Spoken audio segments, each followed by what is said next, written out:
Good morning, everybody, and a very happy new year. I hope that everyone's well and that your hangover isn't as bad as mine or Kev's.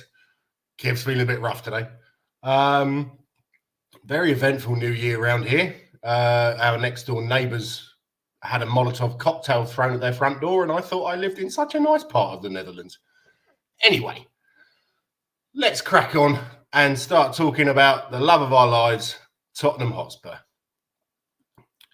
So, I'm not going to do a review of any of the games. I have to say that I watched a little bit of the friendlies. I thought the youngsters looked pretty good. Harvey White looks a bit lively. I'm not sure that he's ready yet. That Lancashire, I'm hoping we've got a new Harry Kane on our hands there. And the Brentford game, I was having a party back at my parents' house, as we do every Boxing Day, a big Danish lunch. Lots of snaps, lots of silt, lots of beer.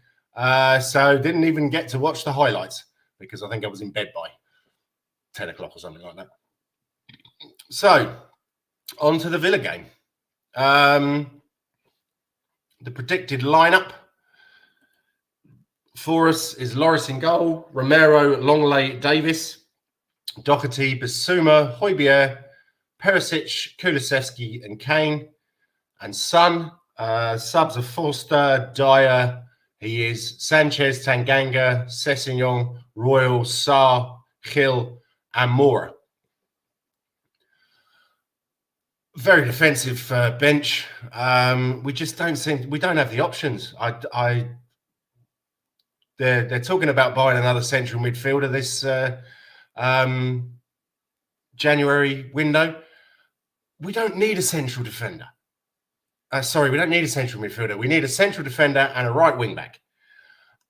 And it's split opinions between with Spurs fans in regards to a playmaker in the middle. Now, Conte doesn't usually like to do that. He prefers his wing backs to be creative, get up and down the wing. And hopefully Doherty's going to come good. But Royal should not be anywhere near the team.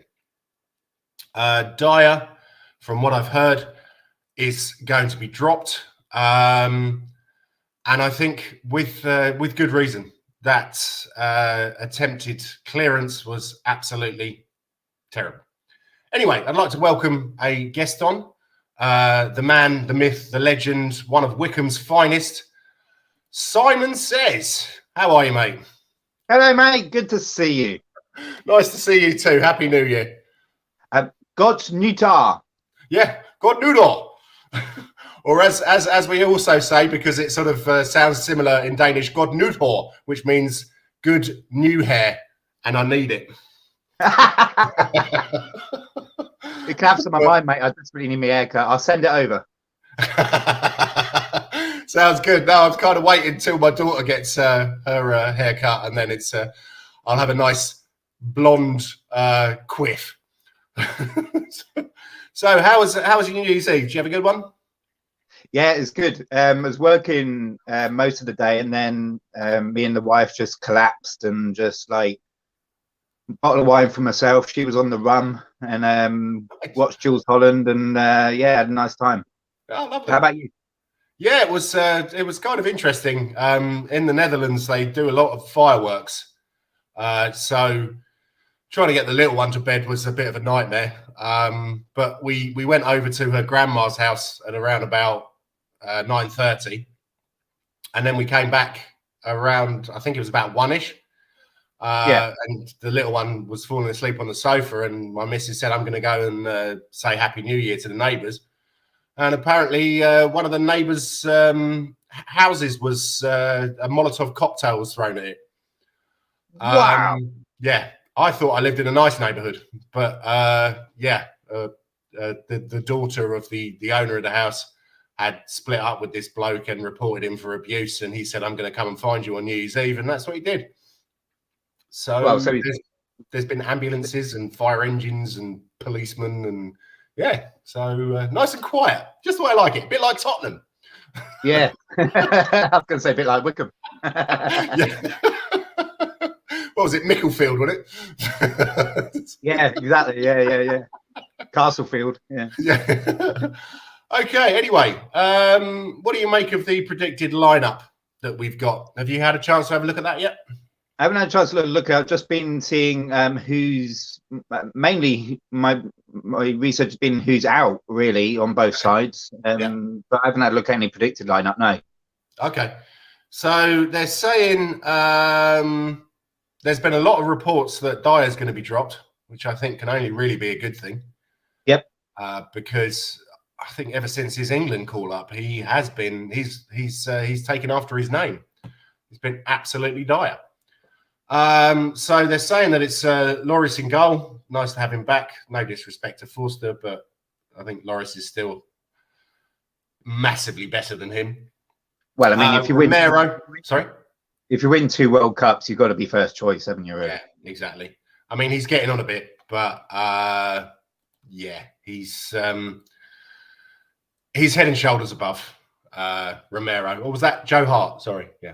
Anyway. Yeah. So Romero, Longley, and Davis at the back. Nice to see Romero back. I think Longley's got to start every single game from now on. He's looked pretty solid. And Davis, yeah, he's like Marmite, really, isn't he? Some people love him, some people hate him. I'm in the former camp. I think he's great. I think he's solid. Yeah, I think he's great too. Yeah, I really like him. When you look, especially at how long he's been there, and he's been more consistent than any other long-term player that's been there, maybe apart from Lloris. Yeah, certainly more consistent than Dyer. Yes. And he's got a wicked left foot on it. He can cross, he can score. You know, it's 9 out of 10 games he puts in a decent shift. You know. Yes, yeah, definitely, and it'll always give you 100% as well. I'm not sure if what Dyer is doing is giving 100%, but if it is, Gordon Bennett, yeah, we need an upgrade. It's 100% Sunday League. That's what he is. Yeah, definitely. So the wing backs, Doherty, very happy with that, and Perisic coming off. What was it? Semi-final, wasn't it? Quarter-final, I think. Yeah. Was it quarterfinals? Okay. And I mean, Croatia for a country that size, they don't often produce some decent players. Have done for years, haven't they? Yeah. I'm sure you remember Modric and Krankiar, and what was his name? The right back. Black hair. Yeah. Anyway, yeah, him and Lennon down the right, they used to be a pleasure to watch. And Doherty, I don't know if you've seen in the friendly games, and okay, they were against Motherwell and a weak Nice side, but he scored 3 goals. And he looked lively. You know, he looked like not his usual self that we've seen before, really. Yes. And that may be because it's been a friendly and stuff. But I still think he's fighting for his place, and quite rightly so, because Spence is literally on his shoulders, and I think Spence can do what he's been doing in those friendly games, but actually better. Yes, yeah, that's true. I still don't really understand the whole Spence signing. I think what I've heard is that it was a Levy signing, and Conte is pushing back against it. Which, he is a Levy signing. He's relatively cheap. He's young. He's got sell-on value. If he does well, great. If he doesn't, we'll send him out on loan, recoup a little bit of his wages, and Mr. Levy's happy. But we will get on to Mr. Levy a little bit later. Mm-hmm. In the middle, Bissouma and Højbjerg.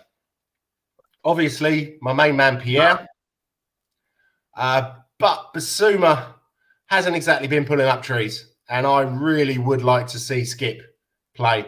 And sorry, my predicted substitutes doesn't have Skip in it, which I think is a little bit silly because he's a young player, and I don't think Conte rates him. This whole Italian thing is always about having more experience, but if you're good enough, you're ready. So although the way Conte wants to play relies on experienced heads there. You know, knowing what to do in different situations, like the situation we're in at the minute, is where we go behind and then come back. We've done that more than any other team. Yeah. And you know, in order to change that, to at least be going in at 0-0 at halftime instead of 1-0, it takes experienced heads. And I can understand his point of view from that kind of thing. But having said that, there's no reason not to bring him on the 70th minute or something like that when it's 2-2 against fucking Brentford and you need, you know, a bit of fresh energy and a bit of spark and to break the deadlock. You know? Yeah. And Basuma, I find it's a little bit unfortunate because having seen him play for Brighton for a few years, I mean, he was their main man, really, wasn't he? You could always guarantee that he would show up in the big games. And I think maybe it was a big fish in a small pond.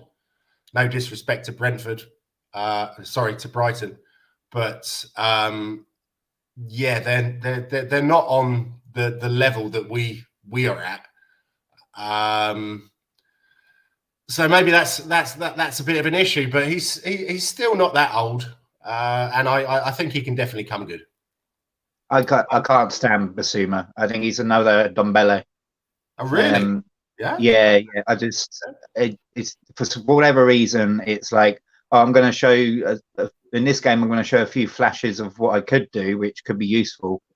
But the next 5 games, I'm just going to be running around trying to chase the ball and not actually touching the ball and misplaced passes and fouls. Yeah. That's what I've seen of him in the last few games, and I'm just like, no, I thought we'd moved beyond that. Do you know what I mean? Yeah. I'm still optimistic that it'll come good. It is actually looking good with Ndombele that Napoli want to buy him because he's been playing pretty well. I think he much prefer the weather down there in the south of Italy. And that the game is a lot slower because I think he likes to have time on the ball. We'll have to see what happens there.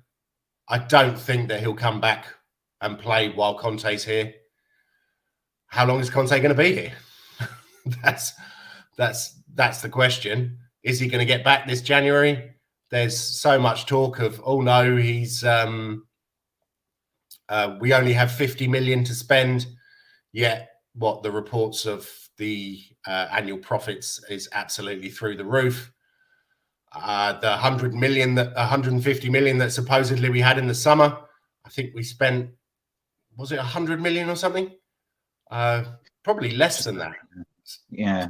So where's that gone? Has that gone into another fancy hotel and some nice apartments? Well, the thing is, nice apartments in Tottenham. The thing is, we don't know though. That's the thing, and it's like we hate not knowing, and then we speculate. But the thing is, I heard somebody, a fellow Spurs fan, made a good point the other day, and he posed the question to me, do you think ENIC have, or Levy, the combination of Levy and ENIC, they have the spending power of a top 4 team? And I don't think they do. I think they could do, but our chairman is too cautious. Well, there is that. Yeah. But even if, I mean, let's face it, before they obviously took over from Alan Sugar, and we are in a much better position. We have improved as a club with them kind of behind the scenes. And they're not perfect by any means, but we are in a much better position. And we're able to bring one of the top 5 best managers in the world to the club. But that's a frustrating thing, isn't it? You know, before that we had Nuno, maybe not the other end of the spectrum, but certainly nowhere near Mourinho or Conte. Yeah. So it's bizarre things like that, just frustrate people, I think. Yeah, that's true. But it's all well and good to be financially stable, have supposedly the best training ground in the United Kingdom. But if we're not going to use it for the youngsters, what's the point? What is it? 1 trophy in 14 years. Yeah, It's not good enough. I mean, I think, you know, thankfully I'm not, you know, Man City or Chelsea fan. So I don't want to, I'm not bothered about winning the league so much. What I want is, you know, a trophy and Champions League every season, you know? Yeah. And preferably the FA Cup and to finish second or third or even fourth. And I'm happy with that, to be honest. Yeah. I want us to, even the League Cup would be nice. Yeah. Drop it if we went out in the group stages of the Champions League, the Europa League, even the Europa, whatever you call it, what is it called? Conference. It would have been nice just to win that. I mean, for God's sake, we're still going on about winning the Peace Cup. So it's just, and looking just down the Seven Sisters Road at the Gooners, I can't see. I mean, City drew yesterday. I think that the Gooners have won it. Unless we could stop them, Newcastle can do something, and Man City have to play them twice. They have the confidence. They have built up their confidence. They got a young team. I don't think he's a particularly good manager, or let's trust the process crap. But it looks like we're going to have to trust it, because it looks like they're going to win it. And that is, I mean, 2022 was a bad year, but if they win it in 2023, yeah, I don't know. I have a feeling I'm going to start supporting Barnet, or maybe go back to Wickham. But look. The thing is, right? It doesn't matter. Like, what do they get if Arsenal win the league? What do they get? Like, you look at my team, and even where I am geographically at the minute, Middlesbrough, both in similar positions. We're right on the edge of the playoffs, and it's very exciting. And as the games are going, you look ahead and you think, blimey, we could if we do this right, we could get promotion. And then there's the increase in the money that brings, and you know, you're in a whole new league, and how exciting that is, going to different games and stadiums and all that. What do you get if you win the Premier League? You get the same as anybody that finishes in the top four, and then you got a target on your back. You don't get anything. You got a trophy. You've got a trophy, man. Yeah, but then there's other trophies to be won that mean more.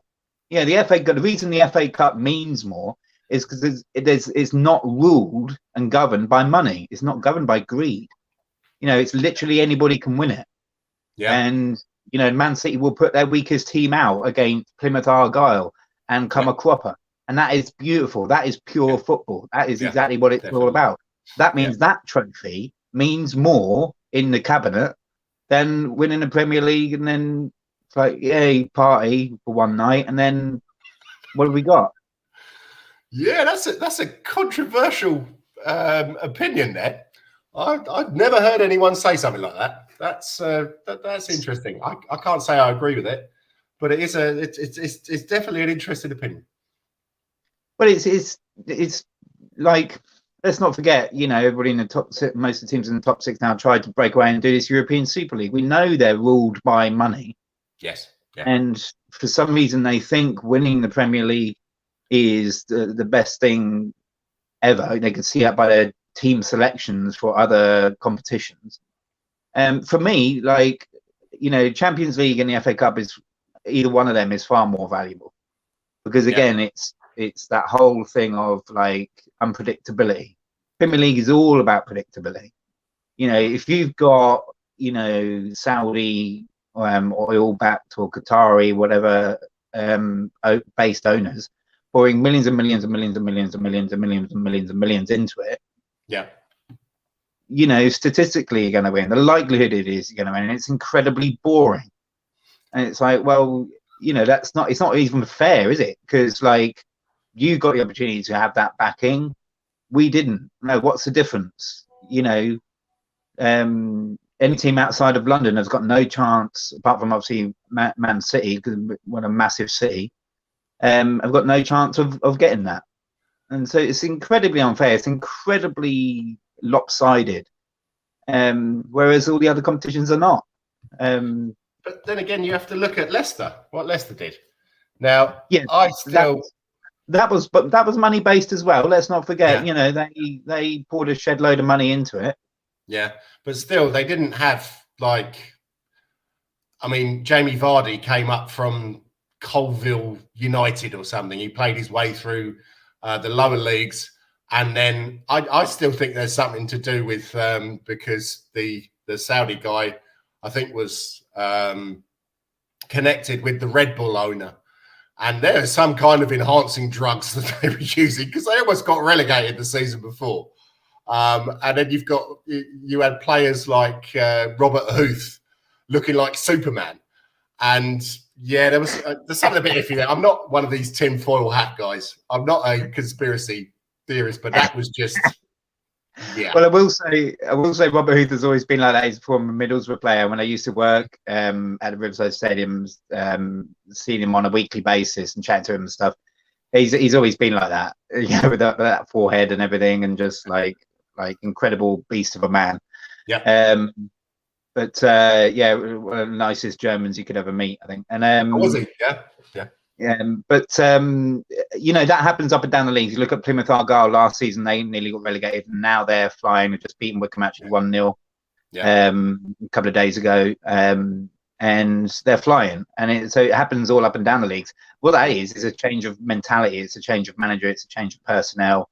Maybe even sometimes it's been known to be the physio side of things. Key players stop getting injured, and they make the difference between going up or staying down. Yeah, well, yeah, that's definitely something that we could work on, because I'm hearing that Bentancur's still out. Yeah, what's going on there? I thought it was like a minor hamstring, wasn't it? As someone said about the Spurs physio team, they had one job. Yeah, and it's it's like, yeah, that's crazy. Anyway, the thing is, right? Minutes ago before the teams are announced, so I'm gonna do the Aston Villa predicted lineup. So that's Wank Chops in goal. What an absolute arse that bloke is, but what a surprise he used to play for Arsenal. Cash, who is now apparently an honorary Polish bloke, even though I think he'd never been there before he got called up for the team. Concern Mings in the middle. Digne, I would have liked to have bought him, but he seems to have gone downhill at Villa. McGinn, Kamara, Luis, Buendia, Watkins, and Bailey. What do you think is there that can hurt us? McGinn, such a good player, versatile player, very, very consistent, has been for years. He's going to control that side of the midfield. They've got Ramsey out, Jacob Ramsey out, and Diego Costa, is it? Something like that. Yeah, Diego Carlos, yeah. Carlos, yeah. And what an opportunity for us to control the midfield. We still obviously would. Højbjerg's great, but if only Bentancur was back, we'd boss it completely. We'd end up winning like 5-0. Yeah. And as you say, if we put Skip in there, I think we will. I just don't think Basuma is going to see this as an opportunity, and we're going to boss it, because that's the key thing, isn't it? The midfield, it's where we've been overrun a few times this season. And when he's changed that, with substitutions and formations and stuff, it's made a difference, and we've won the game. And with the key injuries that they've got,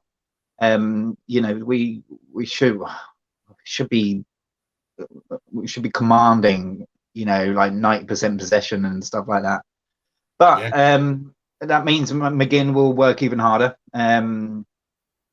I don't think he'd fit into a Spurs team, to be honest. But I think he's just such a class player, and he could easily hurt us, I think. Why do you think he wouldn't fit in? I don't know who he'd replace. A few seasons ago, he'd be the player Harry Winks would want to be. Yeah. But those days are gone. I don't know where he would fit in. I wouldn't I don't think he's better than anybody else. Maybe in a kind of Lucas Moura type role, but maybe switch sides. I don't know. Yeah. Well, yeah. I mean, if we go to play three in the middle, that might work.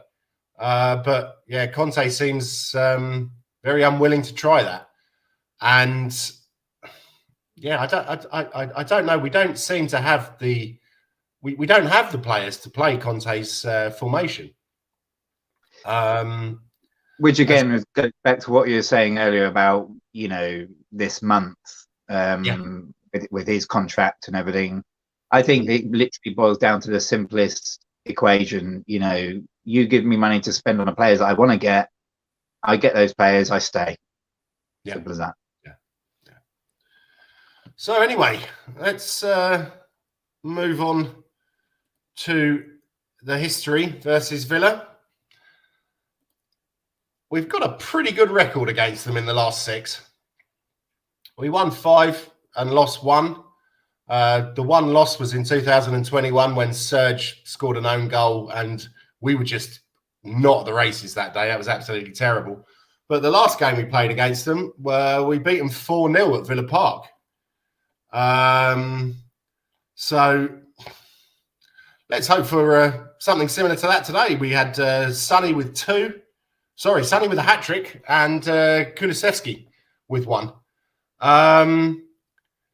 Do you think we can continue that good run today? Yeah, I think so. And we have to, I think, because the reverse fixture when we played them after this at our place is in May. I think more or less bang on the same date as 2021. And when we lost. So it's written, isn't it? When things like that.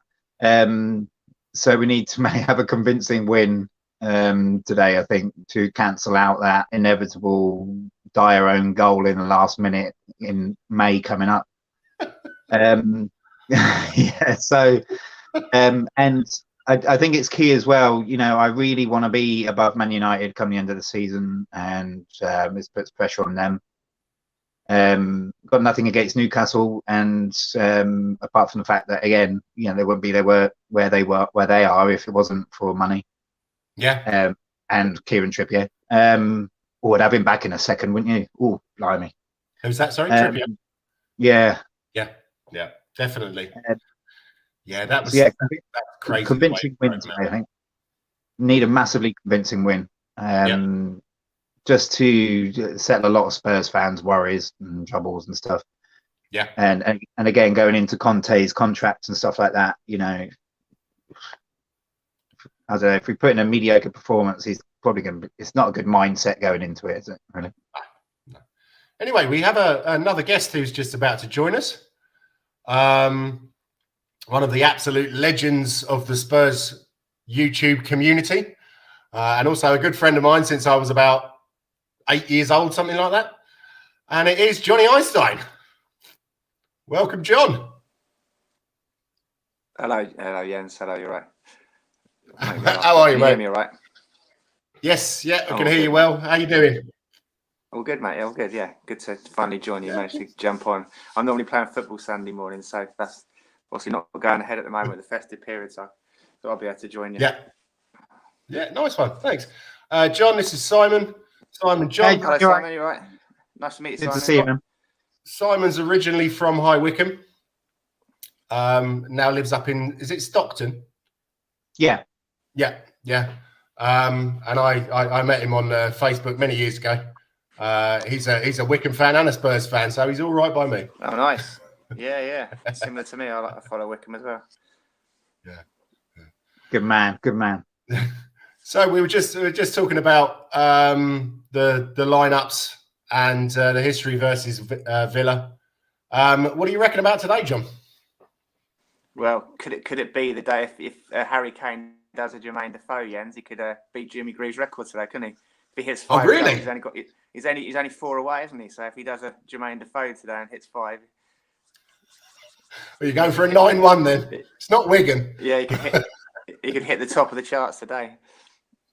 Oh, that'd be nice. Yeah, it would be, wouldn't it? So have you heard anything about injuries? Because I was hearing earlier that Dyer's going to be dropped and Romero's available, but I just been reading now that Romero is injured. Really? I think- so. I suppose the team should be coming out any minute. There we go. I just had a little thing pop up on my phone. What is it? Have you got it yet? Yeah. Let me have a look.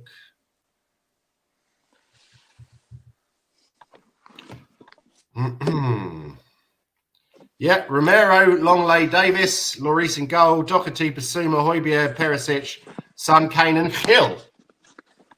Ah, good. Brian Hill. Wow. Blimey. Yeah. Kulusevski's Yeah, I like not even on the bench. Oh Lord. What's going on there? And the Villa lineup is Olsen in goal, Digne, Mings, Konsa, Ashley Young. Oh, I'm liking the look of that. McGinn, Kamara, Luis, Buendia, Watkins, and Bailey. Who do you think can hurt us out of that lot, John? Yeah, McGinn's good, isn't he?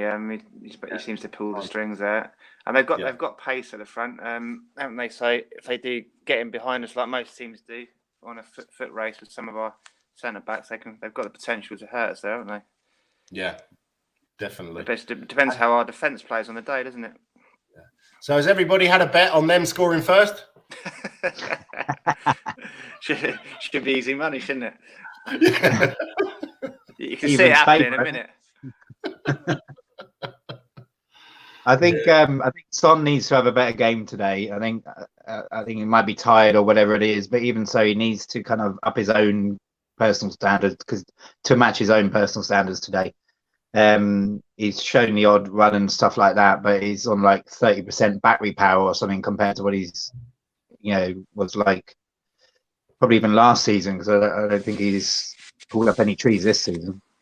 I think he's trying too hard, isn't he? That's what he's doing. He's trying to make things happen too much rather than just playing naturally and letting it happen, kind of thing. Yeah. So desperate to do well, and he's trying to force situations and trying to force things, shooting from areas we wouldn't naturally be shooting from and stuff. He's so desperate to do well, isn't he? And yeah, I think because he's got such high personal standards, and obviously, quite literally a whole nation is, behind him or maybe on his shoulders back in Korea. He's maybe starting to feel that pressure, but as you say, Johnny, it's like if he just don't worry about that and enjoys himself, he does a Burnley, that kind of thing. Not to mention his dad in the stands, also.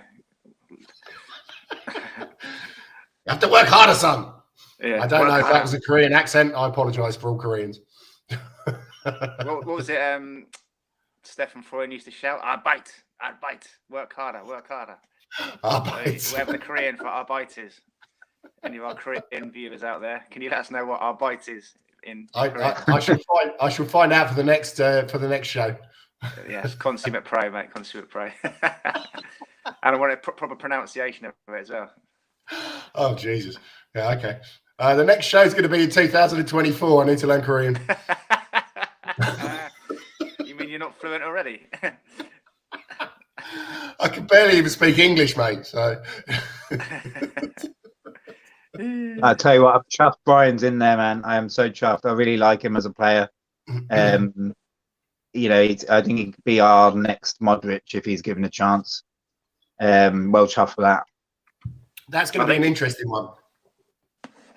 I think I'm happy to see him there. To watch. I'm definitely happy to see him there, but I'm not really happy to see him instead of Kulusevski because I think he's been our best player this season, apart from Harry, obviously, and Harry hasn't exactly hit his usual standards. I'm thinking Kul is still not right from injury, Yeah. I think he's got a little niggle. Watched him in the friendlies and stuff.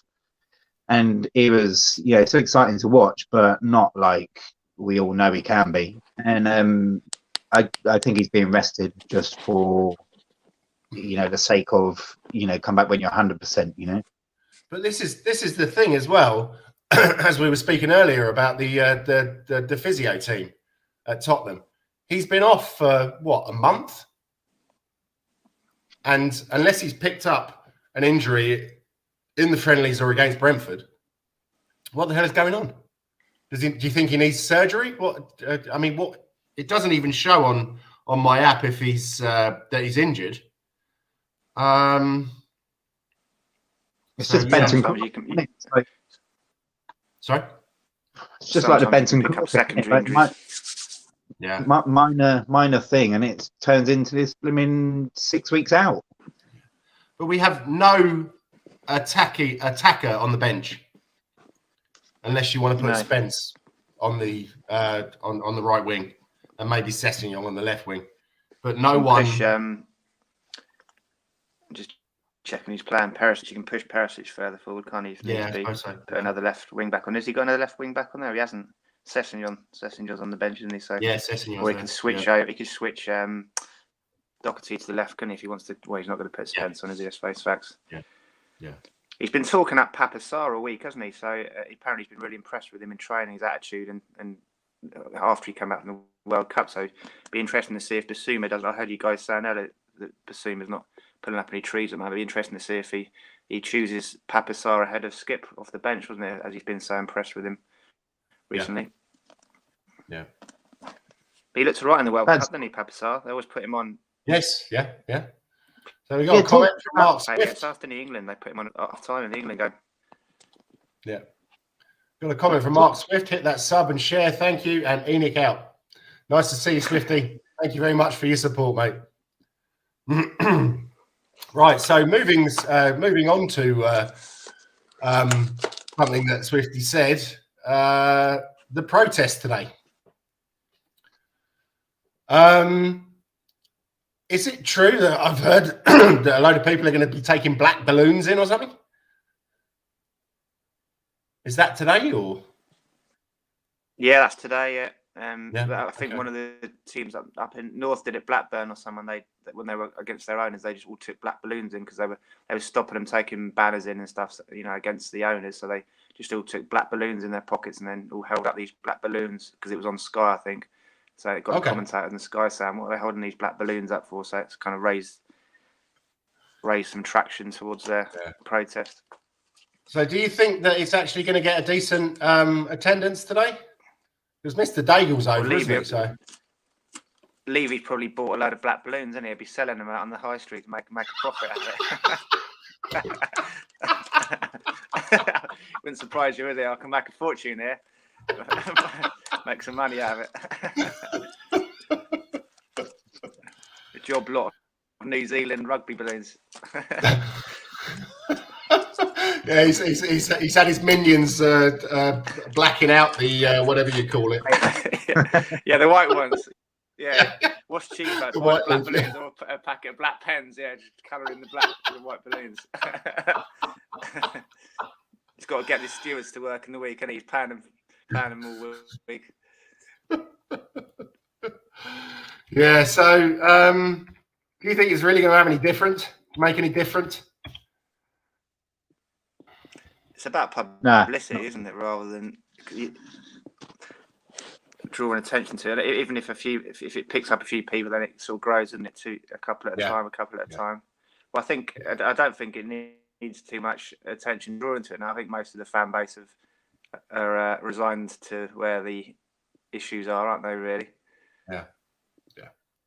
The only way any effective protest is going to be effective is if everyone stops going to games. That's the only way that's ever going to happen. And most of these people that protesting outside the stadium and bringing banners in and stuff, they're season ticket holders. They're not going to not go to the games. So it's the only way you can make any of the owners take notice. Yeah, that's very true. In the old days, we could kind of vote with our feet a bit easier, couldn't we? Yeah. You buy your 20 games up front or whatever, so he's already got your money, so he doesn't really, it's up to you, ticket exchange or whatever. But he's already got your money either way, so it doesn't really impact him at all, does it? If people don't go to individual. Yeah, that's very true. Okay, and last but not least, transfer talk. You're frozen on us there, John. Sorry? John's frozen on us. Oh, is he? Okay. So anyway, so we'll talk about possible transfers. This Pedro Porro everybody is talking about. I don't think I've actually seen him play. Is he a Portuguese international? Yeah, I think so. Okay. And yeah, I've heard nothing but good things about him. Yeah. How much that means in this day and age, I don't know. Yeah. Well, yeah. And I'm reading. I was reading on the same site yesterday, I think it was, or someone posted up on Twitter that we're very interested and we're going to buy him. And then I think it was 5 minutes later, the same site said, "Oh, he's not going to be leaving in this window." So it's unbelievable. I think the only one I'd take notice of is Fabrizio Romano. Okay. He's the most consistent in terms of transfer talk. Yeah. And he hasn't said anything about it, anything significant about it. So yeah, well, yeah. And we got a comment from Bob Spur TV. Nice to see you, Bob. Happy New Year, mate. Big up, guys. 4-1 Spurs today. He always predicts 4-1 Spurs. So yeah, that would be very nice. Very nice indeed.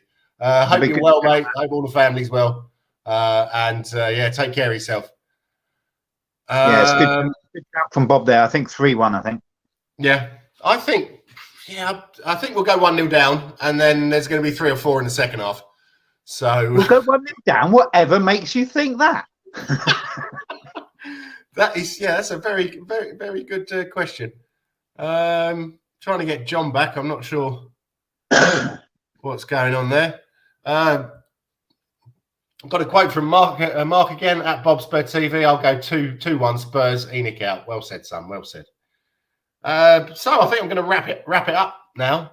The little one will be back soon after having been to the cinema. So this place is going to be like a hurricane. So thank you very much for coming on, Simon, and you as well, John, if you're around. Like and subscribe, guys, if you enjoyed the show.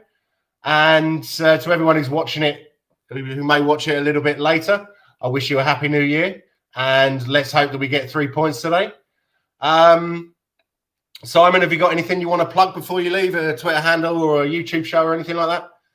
No, not yet. Still in development for that. This is going to be the year for me. I'm going to get something up and running, and just it's going to be ranting about all things Spurs and all things Wickham. Yeah.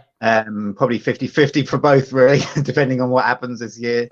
But yeah, it's going to be an exciting time. Yeah, let's just keep going as we normally do. We're in this for life, aren't we? So yeah, absolutely. And John, welcome back. We're just about to close up. Have you got any? Do you still have are you still doing shelf side, or have you given up on that? I've got it's in the capable hands of Rez at the moment, isn't it? So Rez hosts it every Thursday, but there's been I've threatened to come back occasionally, and so I've not retired fully. Okay. But it's in the capable hands of Rez at the moment.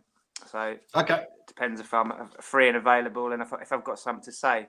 You know, my point of view, Jens, I always said to you, but it got a bit, we were saying the same things every week and the same thing. So if I've ever got anything to say, I'll be sure to go back on. But as I say, it's in Rez's capable hands at the moment.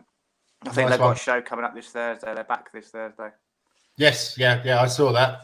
Let's hope they're not talking about Kit Kats and Dan's grandma again. Yeah, I'll have to send some production notes in. Say no. Absolutely, yeah. Keep it clean, fellas. Keep it clean. Be sad, can I? Because we used to talk about everything but Tottenham, didn't we, as well? So there were tenuous links there somewhere along the line, though, weren't they, when we used to talk?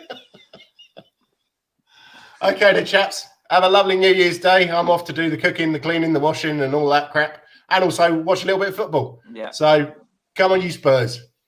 Come on, you Spurs. Come on, you Spurs. Come on, you Spurs.